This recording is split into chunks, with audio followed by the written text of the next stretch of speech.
Hi అండి. మేమైతే బ్రహ్మోత్సవాలకు వచ్చేసాము. అక్క వాళ్ళు అందరూ ఫామ్ నుంచి వస్తే వాళ్ళతో పాటు నేను కూడా వచ్చేసాను అనమాట. మాకు ఇక్కడ ఉగాండాలో బ్రహ్మోత్సవాలు చేస్తున్నారు. ఎవ్రీ ఇయర్ మేలో చేస్తారంట బ్రహ్మోత్సవాలు. మాకైతే స్టార్ట్ అయింది లేనిది తెలియలేదు, అందువల్ల మేము మిడిల్లో వచ్చాము. మొత్తం 1 వీక్ చేస్తారు. ఇది వచ్చి రథోత్సవం అనమాట. ఎవరైనా లాగచ్చు, అంటే మీరే లాగాలి అని ఏమి ఉండదు.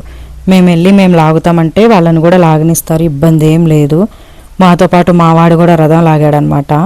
ఈ రథోత్సవం అంతా అయిపోయిన తర్వాత అక్కడ స్టాప్ చేశారనమాట. ఆ తర్వాత ఇక్కడ కావాలంటే మనం అర్చన అవన్నీ చేయించుకోవచ్చు.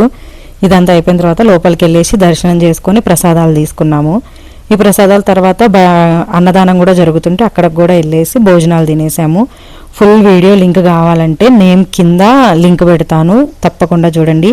సబ్స్క్రైబ్ చేయండి, షేర్ చేయండి, లైక్ చేయండి, గంట కొట్టడం మర్చిపోవద్దు.